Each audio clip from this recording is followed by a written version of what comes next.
So these unsent draft emails in this particular situation have caught a lot of attention. What do you know about them? That's right. Well, Aaron, these two drafted emails are both dated July 18th, 2013, and they were saved in Jeffrey Epstein's email accounts. They appear to be draft emails from Epstein to itself. It's not actually clear who authored them, and there's no indication the messages were ever sent, no evidence they were shared with Bill Gates or anyone else. Now, in those draft emails, Epstein or whoever authored them makes graphic and explicit and unverified allegations about Gates. Within one email, Epstein claimed he helped, quote, get drugs in order to deal with the consequences of sex with Russian girls and set up illicit tryst with married women. The email also references Gates asking Epstein to provide Adderall for bridge tournaments. One draft email alleges that Gates tearfully asked Epstein to delete messages referencing an STD, writing, "Your request that I provide you antibiotics that you surreptitiously give to Melinda." It also says Gates asked him to delete explicit personal details about his penis. Now, a representative for Gates strongly denied those claims, telling CNN they were, quote, absolutely absurd and absolutely false. And Gates himself was asked about this by a CNN affiliate in Australia. Take a listen to what he said here. Apparently, Jeffrey wrote an email to himself. That email was never sent. The email is, false. So I don't know what his thinking was there. It just reminds me, every minute I spent with him, I regret and I apologize that I did that. It's factually true that I was only at dinners. I never went to the island. I never met any women. And so, the more that comes out, the more clear it'll be that although the time was a mistake, it had nothing to do with that kind of behavior. And that's his response, it seems like, within the past day or so. Mm-hmm. Andrew, you dug into both the emails sent between the two, Epstein and Gates, and the meetings listed in the Justice Department files. Can you tell us what that showed? Well, what also stands out, Aaron, is how much Epstein was advising Gates on his philanthropic strategy more than previously known. And it appears in at least one of those emails that Gates took Epstein's advice seriously. For instance, an email exchange from August 2014 shows Gates and Epstein discussing Gates' approach to philanthropy. Epstein wrote to Gates, "I am confident that with the right approach, you'll be able to raise at least $100 billion. Everyone of hyper wealth is dealing with the same issues.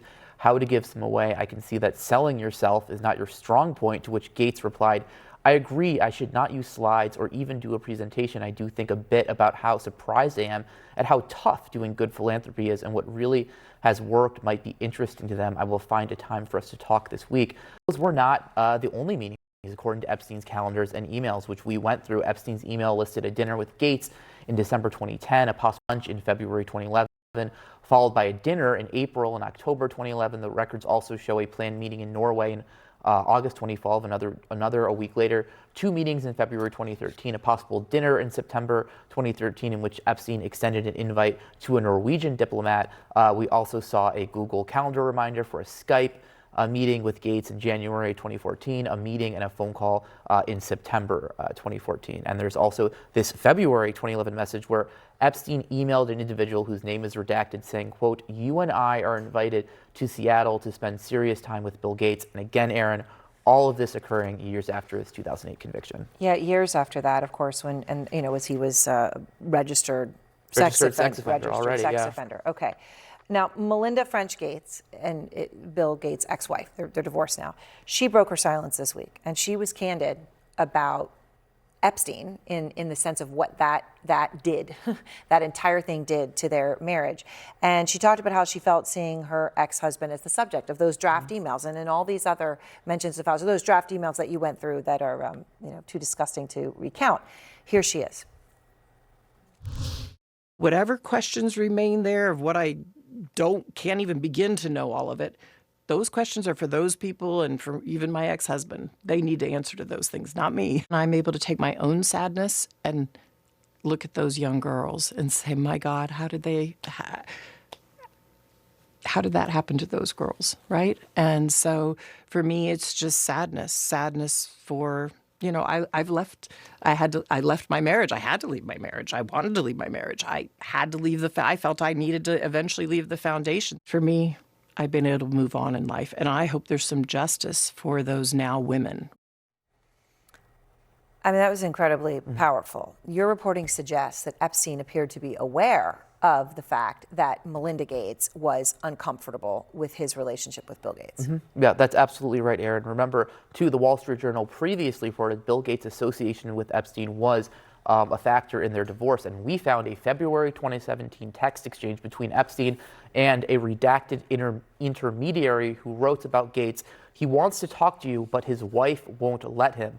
That same intermediary wrote to Gates wrote to Epstein that Gates, quote, loves you and says hi, but made clear that Melinda objected to continued contact. Epstein then suggested Melinda connect with Kathy Rumler, that's a former Obama White House counsel and a friend of Epstein's, to reassure Melinda. He said, Bill met my friend Kathy Rumler, Obama counsel for 5 years. She would love to sit with Melinda and give her the other side of Jeffrey. Epstein wrote, adding, she is, quote, an arch feminist who is my great defender. Now, Rumler previously told CNN that she never met with Melinda Gates. The redacted individual then replied about this exchange, not sure individuals can influence once impressions are made, but I will try. I do not know for sure, but I do not think he would be unwilling to bring it up with her.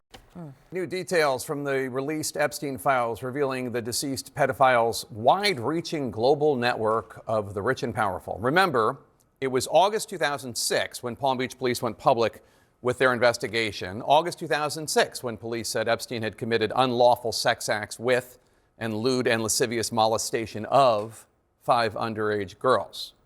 2006.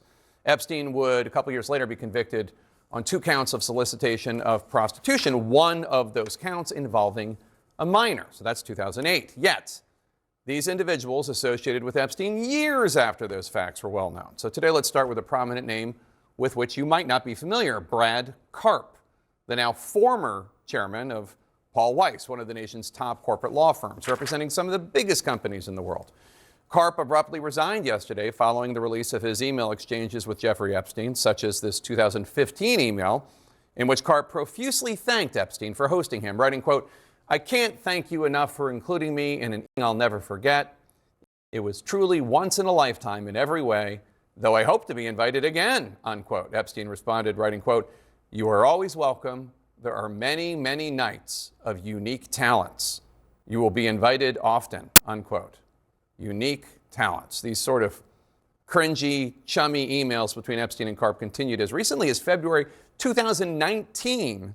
That's the year that Epstein showed up dead in his cell, later ruled a suicide. And only months before he would face a second set of criminal charges for sex trafficking minors. In a previous statement to the Wall Street Journal, the Paul Weiss firm said, quote, Mr. Karp never witnessed or participated in any misconduct. Mr. Karp had 2 group dinners in New York City and had a small number of social interactions by email, all of which he regrets. I bet he does.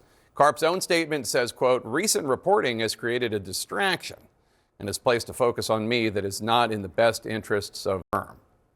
Despite stepping down as chairman, the law firm says Karp, quote, will continue to focus his full-time attention to client service at the firm.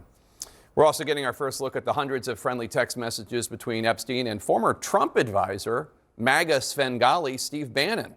They include crude sexual jokes about women and Trump and discussions on countless other topics. Put together, the communications suggest a much closer relationship between the two that was widely understood. There's also a nearly 2-hour-long, largely sympathetic interview filmed around 2019 that Bannon conducted with Epstein, which was reportedly originally intended to be part of a documentary intended to, we believe, rehabilitate Epstein's image as something other than a pedophile and predator and trafficker in child rape. Several exchanges from the interview stand out, such as this one where Epstein is asked about being a sex offender. What are you, class 3 sexual predator? Tier 1. Was tier 1's the highest and worst? No, I'm The lowest? I'm the lowest. You're the lowest. Okay, tier 1, you're the lowest. But a criminal. Yes. Bannon has not responded to CNN's request for comment. We should note that Bannon has not been accused of any criminal wrongdoing in connection with Epstein.